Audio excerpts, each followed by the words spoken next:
Looking forward to racing in the Eastern Cape on the Poly on Monday, starting the week off with us. And first of all, though, I have to take the time out to wish Halo Stables a very, very big congratulations on a wonderful race meeting on Friday. Alan, feature race double, a little bit of history with my best shot closing the sophomore challenge. You must be ecstatic with the results.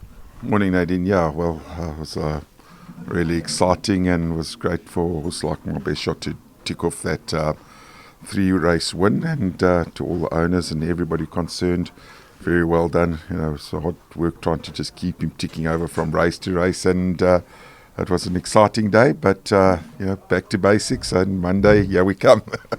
What certainly was extra special about the win was having everyone on course, on hand to lead him in and celebrate. It really was something special. But it's back to the grindstone on Monday, and the first runner to step out for the yard will be Sylvan Mistress in race 1. Now, she's really been rounding her races off well of recent, and Alan, I'm sure you expect her in the action again. Yeah, I think so, and I'm toying with the idea of adding the blinkers on before Monday, so I think that will help her as well. Moving to race 2, Clever Candy will be in action. We're in her box this morning. She's looking nice and bright. Now, she ran a great race on local debut last time out, and I'm sure she can build on that. Yeah, I think so, and she just needed that run, and she took her run pretty well, and she's, I think, competitive. Mr. Fox will step out in race 3. Now, he over-raced last time out, so he had a few excuses. If he takes to Poly, it does look the right field for him to be effective. Yeah, I think so. It's he's a horse, I think, that everybody thought he would have won a lot sooner, and he'll pick up his race. He just needs to put his mind to it. Green Light Legend runs in race 4. Now, form-wise, locally, she's done nothing wrong, and once again, she tries for the hat-trick. Yeah, temperamental filly. She's got her quirks, but she's done nothing wrong. She's got a good fillies allowance in this race, so she's actually well in, and I think if all goes well, she could be definitely a horse that you must add to all your exotics. We move to race 5, where we will see a thing called Love. Now, she does have a hefty top weight to shoulder. She does have a hefty top weight, 100% right now, but she's a little bit down in class, and she's a filly that's very well bred, and she's got the ability. She just needs to tick up a couple of wins and go back to stud with a couple more wins to her credit. 3 runners as we move on to race 6, and here we'll see Whatever Next, Dubai Hills and Masked Vigilante. Now, Whatever Next, we know the story with him. He's as honest as they come, and though his normal winning mark is around about 79, 81, and he races off an 85, it's the right field for him to be a contender.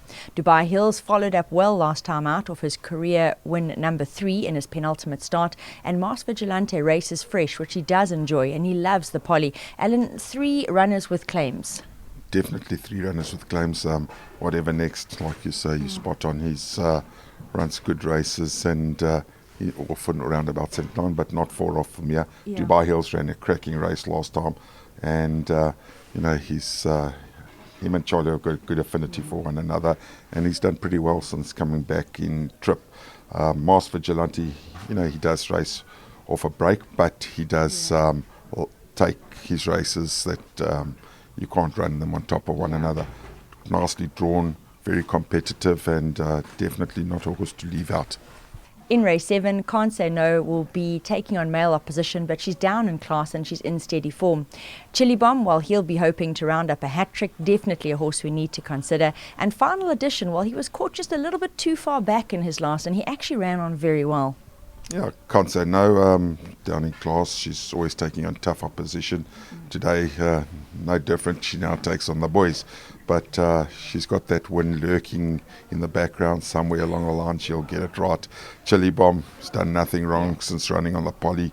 He's drawn 1, and he's got the gun draw there, so Richard can dictate from there where he wants to place him. Yeah. Final Edition ran on strongly last time. He's always thereabouts, and he's one of those horses that will just pop up. He's always doing his best work late, and always finding 1 or 2 that just don't get there for him. And finally, to close in race 8, another 3 runners. Call to Glory. She's top weight here, but she's down in class, and on the form she's holding, she really does look a runner. She'll be joined by Woodland Glade, who'll be making her local debut, and if she can regain her KwaZulu-Natal form, well, she's not without chance here. Far Reaching is another that will be making her local debut. It'll be her poly debut as well, and she relocates from the Highveld of a 6.5-month break.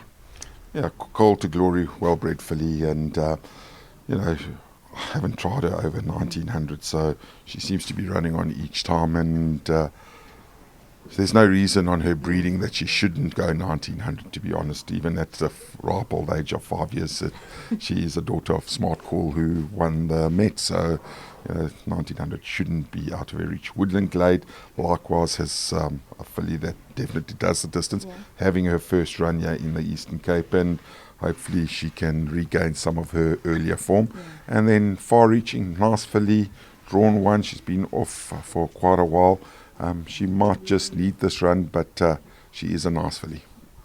There you go, great roundup there by Alan, and let's see what the day holds in store for Halo Stables.